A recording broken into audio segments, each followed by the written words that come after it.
Selamat pagi dan salam sejahtera untuk kita semuanya. Yang saya hormati Ibu Trika Agnestasia Eskel MT selaku dosen pengampu mata kuliah pengelolaan wilayah pesisir terpadu.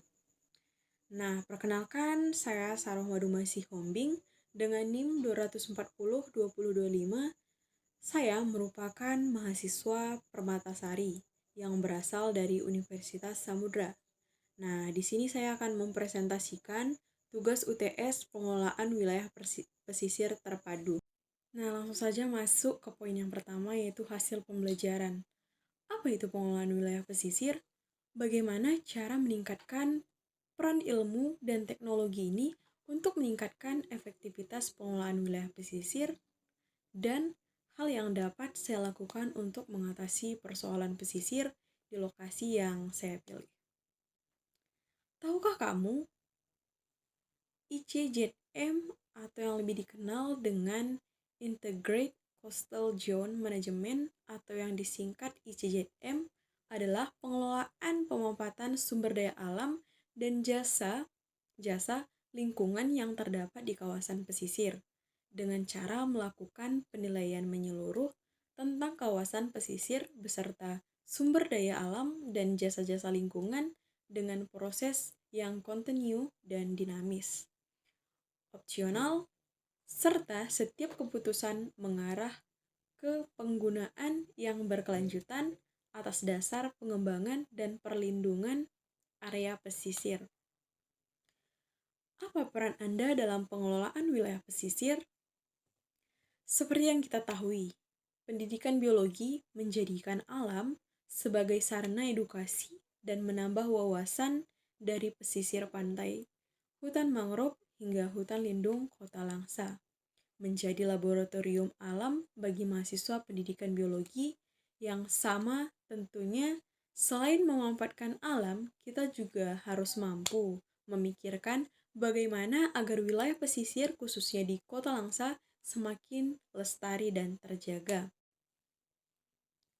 Tujuan penelitian yaitu suatu proses investigasi secara sistematis dengan cara mempelajari berbagai bahan dan sumber untuk membangun fakta-fakta dan mencapai kesimpulan baru.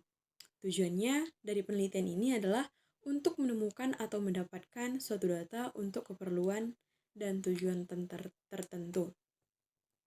Nah, adapun mempromosikan yaitu mempengaruhi atau membujuk calon konsumen agar tertarik pada apa yang ditawarkan.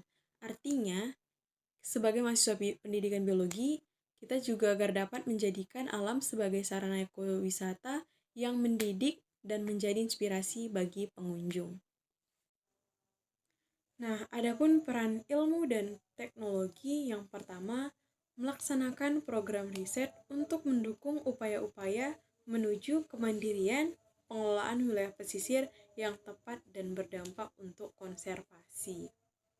Nah, adapun yang kedua yaitu melaksanakan penyuluhan bagaimana mengaplikasikan Google Map kepada nelayan agar mempermudah dalam mencari ikan.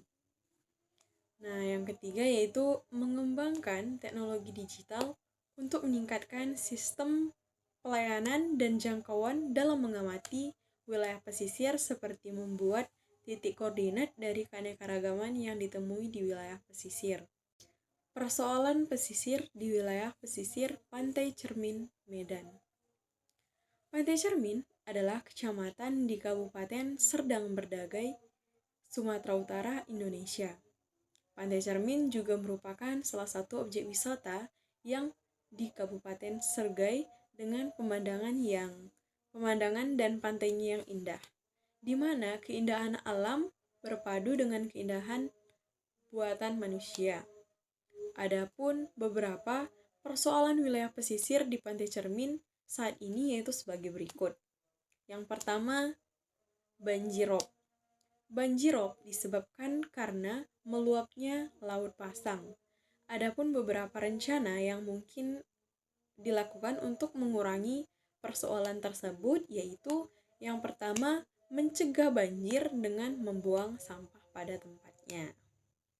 Yang kedua, menanam pohon di sekitar pantai tempat menjadi cagar banjir. Yang ketiga, cegah banjir dengan membuat rock garden. Yang keempat, memasang lubang biopori yang fungsinya yaitu lubang biopori ini adalah untuk menimbun limbah organik, dan pengisian lubang biopori dengan sampah organik ini bertujuan untuk memberi makan makhluk hidup yang ada di tanah, misalnya cacing, hewan kecil di dalam tanah, bahkan juga akar tumbuhan. Nah, yang kedua ada erosi. Erosi adalah peristiwa pindahnya atau terangkutnya tanah atau bagian-bagian tanah dari satu tempat lain oleh media alami.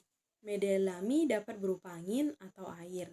Adapun beberapa rencana yang mungkin dilakukan untuk mengurangi persoalan erosi, yaitu yang pertama, dilakukan konservasi tanah. Konservasi tanah adalah serangkaian strategi pengaturan untuk mencegah erosi tanah dari permukaan bumi atau terjadi perubahan secara kimiawi atau biologi akibat penggunaan yang berlebihan, salinitasi, pengasaman, atau akibat kontaminasi lainnya. Strategi yang biasanya dipakai yaitu pemilihan vegetasi penutup lahan. Nah, adapun yang kedua, hal yang dapat dilakukan yaitu reboisasi, penghijauan, yaitu dapat dilakukan dengan penanaman mangrove di sekitar pantai yang mengalami bencana. Yang keempat, membuat tanggul. Tanggul adalah suatu konstruksi yang dibuat untuk mencegah banjir di dataran yang dilindungi. Bagaimanapun, tanggul juga mengungkung aliran air sungai, menghasilkan aliran dan muka air lebih tinggi berfungsi untuk mengalirkan arah aliran sungai sehingga tidak mengalami kerusakan pada tanggul akibat adanya banjir. Tanggul semakin dalam dibuat semakin tebal supaya tekanan air tidak dapat menjebol tanggul. Nah, yang kelima, dilakukan rotasi tanam, yaitu salah satu sistem budidaya tanam dengan cara menggilir atau menanam lebih dari satu jenis tanaman yang berbeda dalam waktu yang tidak bersamaan. Baiklah, demikian pemaparan materi saya. Jika ada kesalahan pengucapan kata, saya mohon maaf. Saya ucapkan terima kasih.